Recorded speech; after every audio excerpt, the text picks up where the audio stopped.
I am Gregory Hallows, and this is Preserve Halloween Podcast. So, it's been a while since I recorded a podcast, and a lot has happened since now and that time. Things are getting back to normal for me as far as work. I was able to put on an event a couple weeks ago, and great results, great enthusiasm. It was packed. It was great. It was wonderful to be back doing what it is that I love to do. And I've also, in that time since the last podcast, I've found quite a few new items for the Preservation Society.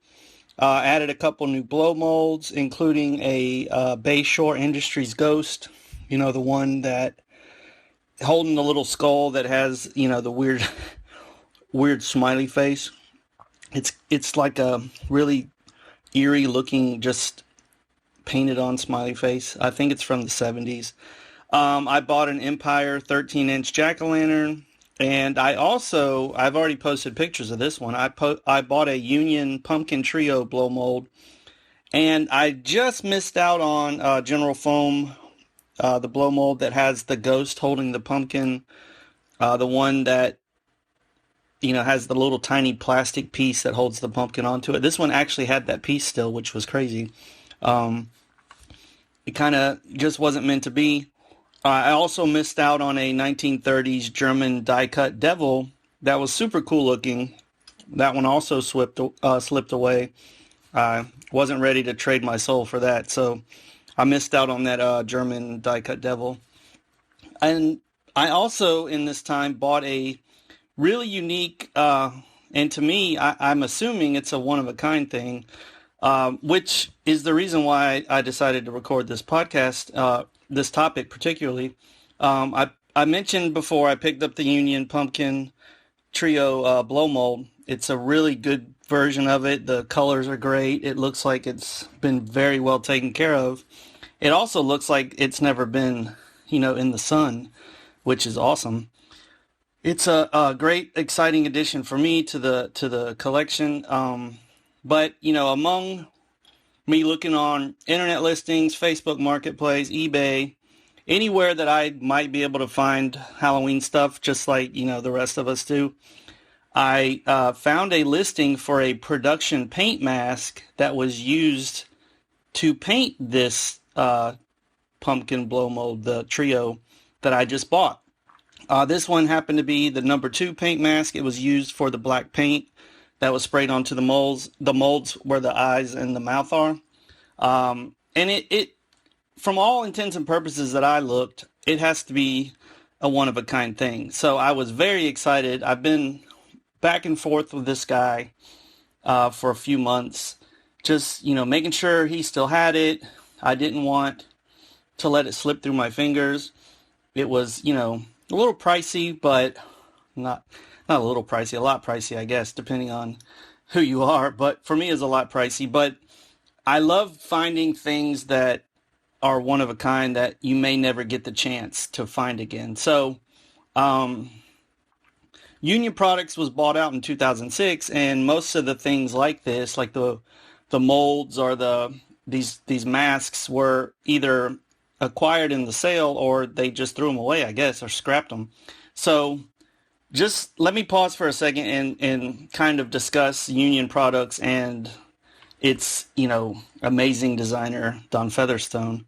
Union Products was an American company that was a creator of blow mold products and is one of the most popular companies of this type of all time, with over 1,000 products released until their close in 2006. They were founded in 1946 in Leominster, Massachusetts, around the time blow molds were starting to become popular in the United States, just after around the Second World War.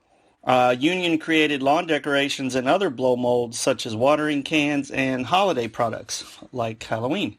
Their popularity would soon shoot sky high after they recruited a Worcester Art School graduate named Donald Featherstone. In 1957, he was offered a job designing three-dimensional animals for Union, and over his years working for the company, he sculpted over 750 items. So like I said before, they had about 1,000 products. He did a 750 of them, so that's insane. Uh, his first two products were a girl with a watering can and a boy with a dog. But later that year, he was asked to sculpt a flamingo. Some of you might already know where this story's going. Don, who preferred to base his figures off real-life versions, could not find an actual flamingo to use, so instead he based his creation off photography from National Geographic.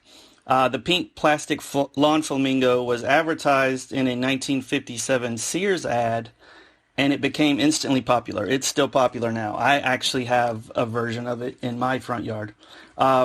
This now iconic pink flamingo went on sale in 1958, and almost instantly it became a necessity to have a pair of these flamingos roosting on your lawn, because I think one of them was kind of, head up, and the other one had his head down, so they came in a pair. Union Products quickly became a household name because of this pink flamingo. Unfortunately, the company saw a downfall at the end of the 60s, kind of on par with the flamingo craze dying down and, pink products dying down in popularity. They had to slow production of their bestseller to an all-time low, but they continued to make seasonal decorations for holidays such as Christmas, Easter, and Halloween. In 1996, Don Featherstone began his tenure as president of Union, and he retired after 43 years of work at the company in 2000, and he was succeeded by Dennis Plant as president. But by the early 2000s, Union sales had hit an all-time low, even worse than the 60s. One of the problems was blow molds had begun to fall out of style because of air-blown inflatables, those blow-ups that a lot of us have in our yards.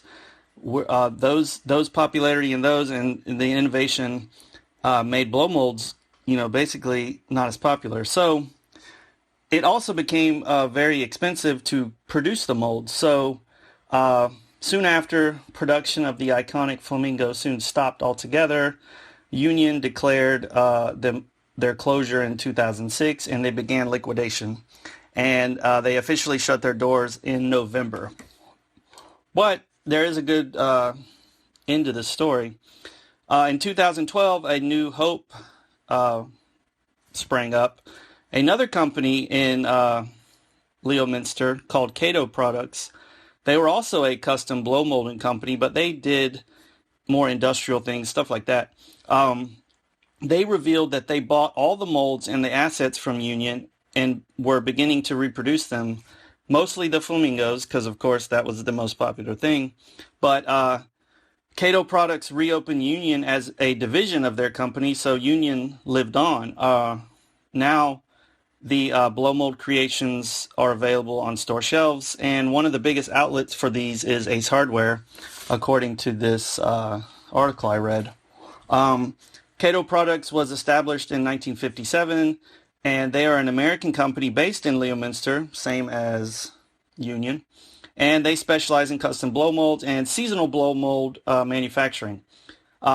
Prior to 2010, they were not a name in seasonal blow mold at all. They basically specialized in custom parts, and they manufactured watering cans, things like that. But when they acquired Union Products, they made a point to continue the production of the legendary pink flamingo, and this local and American symbol, because it's local for them. Like, it was probably a big deal that they were able to get the rights for this, because that product was created in their hometown. They now have a zombie version, which is the one I have in my front yard. Union Products also made other things, so I don't really know what Cado acquired. I contacted the company. I want to know if they have any intentions of doing some of the other Halloween molds. But when they purchased Union's assets in 2010 and they formed them into a subsidiary of their own brand, Union was basically revived, which is awesome.